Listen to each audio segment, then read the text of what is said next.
చేసుకోవచ్చు. కానీ తస్మాత్ శాస్త్ర ప్రమాణంతే కార్యకార్య వ్యవస్థ. ఏదైనా మీరు మనం చేసేటప్పుడు శాస్త్రం ప్రకారం కానీ గురువు చెప్పిన ప్రకారం కానీ చేసుకోవాలి. అదే కదా బాబా చెప్పింది. శ్రద్ధ అనే దానికి అర్థం అదే. శాస్త్రము గురువు అయిన ప్రమాణం.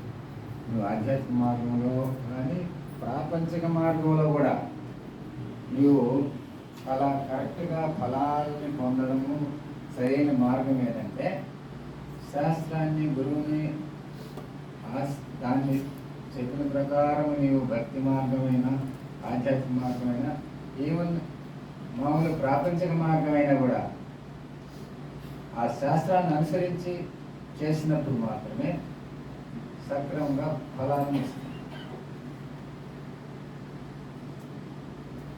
క్లియర్గా మనకు 16వ అధ్యాయంలో వస్తుంది. అలాగా పోనప్పుడు మనం సొంతంగా చేసుకున్నప్పుడు అది ఫలాలను ఇవ్వడానికి ఎక్కువ కాలం పడుతుంది. తప్పేం కాదు, కానీ ఎంతో కాలం తీసుకోవచ్చు, లేక చాలా టైం చెప్పేదానికి అవకాశం. ఆయన భక్తిగా ఉండడం వల్ల ఆయనే ఎవరో ఒకరి ద్వారా తెలియజేస్తాడు.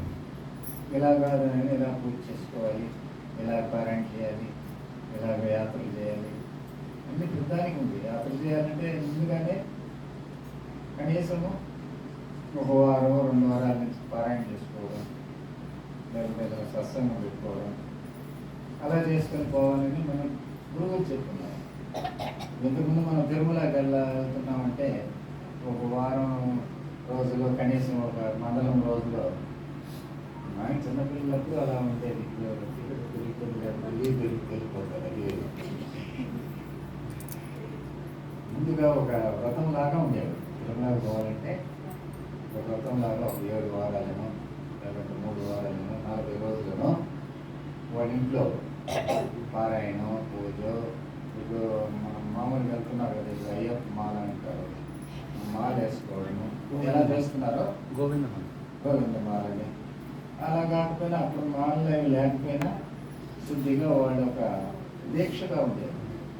తర్వాత ఈ అడ్డంకులు దొరికి పూర్ణ